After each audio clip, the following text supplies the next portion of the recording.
हल्के असेंबली हुस्नाबाद में आइंदा माह होने वाले रियासती असेंबली इंतखाबात के ज़िमन में भारत राष्ट्र समिति के उम्मीदवार तीसरी मरतबा इंतखाबी मुकाबले में हिस्सा लेने वाले मौजूदा रुकन असेंबली वी सतीश कुमार की इंतखाबी मुहिम गुज़िश्ता चंद दिनों से बामे उरूज पर चल रही है। वो रोजाना हर मंडल के कम अज कम 5 मवाजियात का तूफानी दौरा करते हुए आवाम से मिलकर तीसरी मरतबा मुंतखब करने की पुरजोर अपील कर रहे हैं। उन्होंने हल्के के अवाम को मशवरा दिया है कि वो गुज़िश्ता 9 साल कारकर्दगी को पेश नजर रखते हुए मजीद 5 साल खिदमत का मौका फराहम करें। हल्के के तमाम मवाजियात में सियासी वाबस्तगी से बालातर होकर अवाम रुकन असेंबली वी सतीश कुमार का खैर मकदम करते हुए अपनी तायीद और हिमायत का इजहार कर रहे हैं।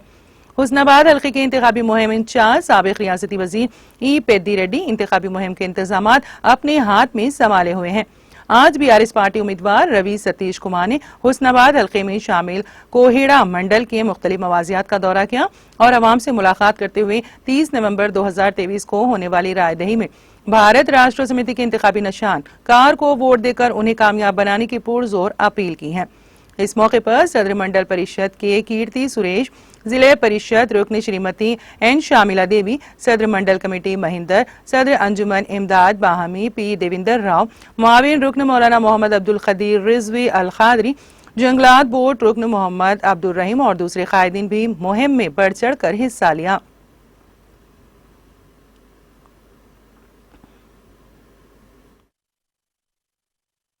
कक्कड़ अरविंद गारिकी, गट्टू विनीत साई गारिकी, సిరిగింద నరసయ్య గారికి ఇక్కడ విచ్చేసిన అన్నదమ్ములకు అక్క చెల్లెలకు ప్రెస్ మిత్రులకు మీడియా మిత్రులకు ప్రత్యేకంగా నగర కోమల గ్రామ ప్రజలందరికీ కూడా పేరు పేరున ఉదయపూర్వక నమస్కారాలు తెలియజేస్తున్నాను। నాతో పాటు విచ్చేసిన బీఆర్ఎస్ పార్టీ మండల శాఖ అధ్యక్షులు ఆవుల మహేందర్ గారికి, దేవేందర్ రావు సింగిల్ అధ్యక్షులకు, అదేవిధంగా గౌరవ వైస్ ఎంపీపీ రాజిరెడ్డి గారికి, సంజీవ్ రెడ్డి గారి కన్వీనర్ గారికి, అదేవిధంగా ఇక్కడ పెద్దలందరికీ కూడా పేరు పేరున ఉదయపూర్వక నమస్కారాలు తెలియజేస్తున్నాను।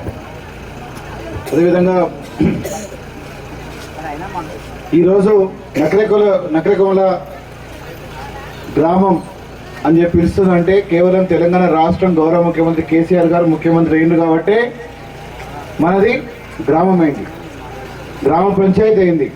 గ్రామ పంచాయతీ అయిన తర్వాత గత 5 సంవత్సరాలుగా ఈ యొక్క గ్రామ పంచాయతీకి దాదాపు 21,40,00,000 రూపాయలు కూడా శాంక్షన్ అయినాయి।